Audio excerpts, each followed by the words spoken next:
Bueno, en este momento dejamos en el uso de la palabra a la doctora Ana Jorge Alonso, que, como ya lo dijimos, es directora de Audio y Publicidad de la Universidad de Málaga, España.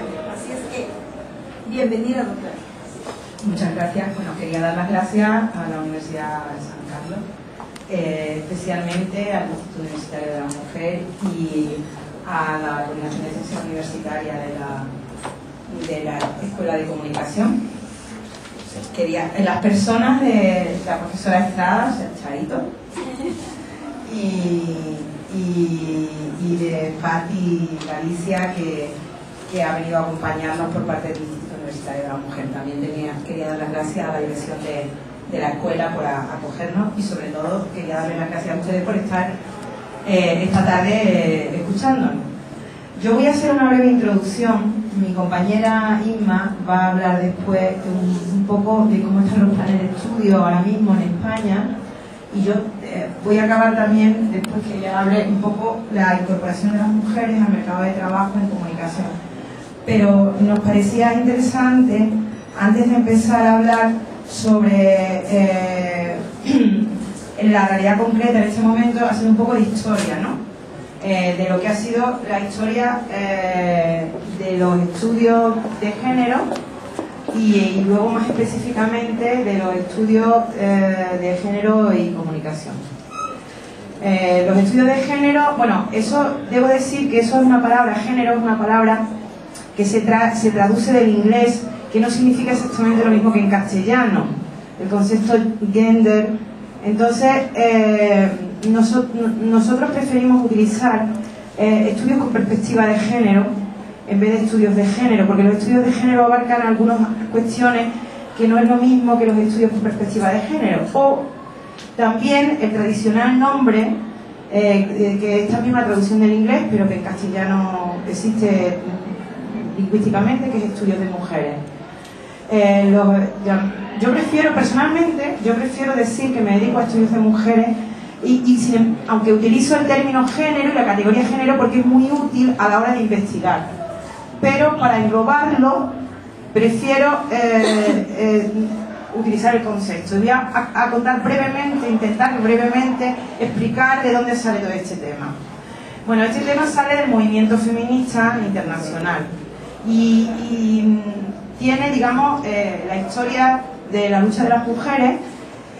Tiene dos grandes momentos. El primer momento es la lucha por el derecho al voto, el conocido como movimiento sufragista, que se produce en Europa sobre todo y Estados Unidos en las primeras décadas del siglo XX. Ese movimiento luego se divide, a su vez, se divide de forma muy gráfica en una misma familia.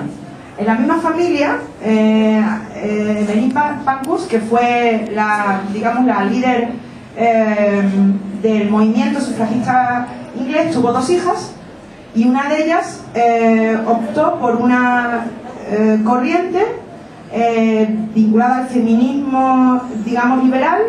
De hecho, la madre fue diputada del Partido Conservador, y una de sus hijas, Christabel, fue líder del Partido Laborista y fue una de las fundadoras del movimiento feminista socialista. Entonces, digamos que en ese momento es cuando empiezan a verse las primeras luchas de las mujeres, y claro, lo primero por lo que luchan las mujeres es por tener derechos civiles, por tener el derecho al voto. Ese derecho se va escalonando a lo largo de las décadas, desde el primer país, que fue Nueva Zelanda en el siglo XIX, a finales del XIX, en 1998, hasta, en Europa concretamente, hasta el último país que consigue el voto en Suiza, en 1973.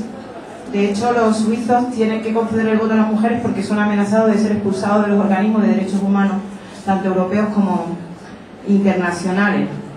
Entonces, esto, digamos que es la primera oleada llamada del feminismo, que es el movimiento sufragista. Y es la segunda oleada, que es la conocida como los nuevos movimientos sociales, que es cuando surge el pacifismo y el ecologismo.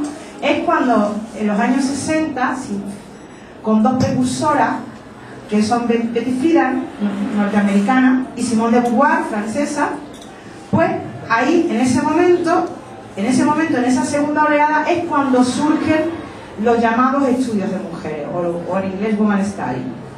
Y es en la década de los 60 cuando grupos de mujeres en el ámbito académico empiezan a organizarse para que estos estudios sean aceptados por la academia. ¿Y cuál es el primer objetivo? El primer objetivo es visibilizar a las mujeres, porque las mujeres no existíamos para la ciencia. No existíamos ni como productoras ni como objeto de estudio.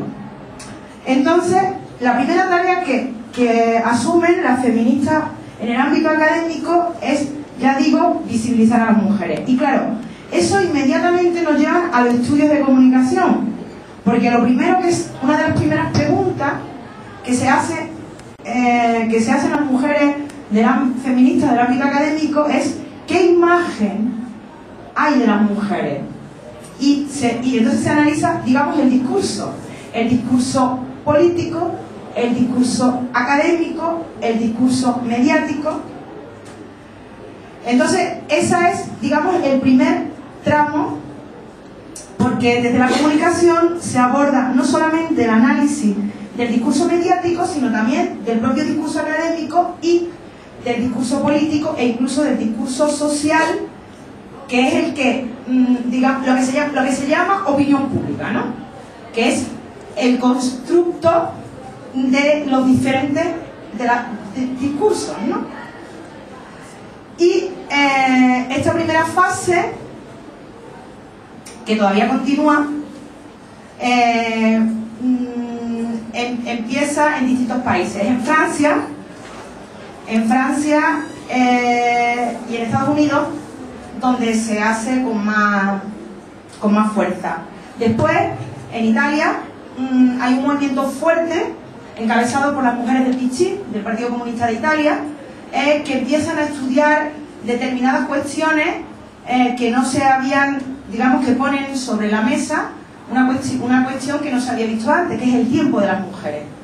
Que nuestro tiempo es distinto al tiempo masculino.